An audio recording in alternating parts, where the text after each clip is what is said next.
নামাজ শেষে 33 বার সুবহানাল্লাহ, 33 বার আলহামদুলিল্লাহ, 33 বার আল্লাহু আকবার, 3 33 এর 99, 100তম মিলাবেন এইভাবে, লা ইলাহা ইল্লাল্লাহু ওয়াহদাহু লা শারীকা লাহু, লাহুল মুলকু ওয়া লাহুল হামদু ওয়া হুয়া আলা কুল্লি শাইইন কাদির। পড়েন, আপনারা পড়েন। বিষ্ণু বলেন, নামাজের পরে যদি 33 বার সুবহানাল্লাহ, 33 বার আলহামদুলিল্লাহ, 33 বার আল্লাহু আকবার, এরপরে 100তম বার লা ইলাহা কেউ পড়ে, তার যদি সাগরের ফেনা পরিমাণ গুনাহ থাকে, আল্লাহ তাআলা তার সব গুনাহ মাফ করে দেয়। নামাজ শেষে 33 বার সুবহানাল্লাহ, 33 বার আলহামদুলিল্লাহ, 33 বার আল্লাহু আকবার, 3 33 এর 99, 100তম মিলাবেন এইভাবে, লা ইলাহা ইল্লাল্লাহু ওয়াহদাহু লা শারীকা লাহু, লাহুল মুলকু ওয়া লাহুল হামদু ওয়া হুয়া আলা কুল্লি শাইইন কাদির। পড়েন, আপনারা পড়েন।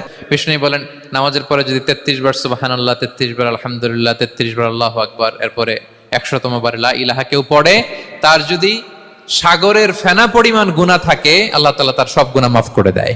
নামাজ শেষে 33 বার সুবহানাল্লাহ, 33 বার আলহামদুলিল্লাহ, 33 বার আল্লাহু আকবার, 3 33 এর 99, 100তম মিলাবেন এইভাবে, লা ইলাহা ইল্লাল্লাহু ওয়াহদাহু লা শারীকা লাহু, লাহুল মুলকু ওয়া লাহুল হামদু ওয়া হুয়া আলা কুল্লি শাইইন কাদির। পড়েন, আপনারা পড়েন। বিষ্ণু বলেন, নামাজের পরে যদি 33 বার সুবহানাল্লাহ, 33 বার আলহামদুলিল্লাহ, 33 বার আল্লাহু আকবার, এরপরে 100তম বার লা ইলাহা কেউ পড়ে, তার যদি সাগরের ফেনা পরিমাণ গুনাহ থাকে, আল্লাহ তাআলা তার সব গুনাহ মাফ করে দেয়।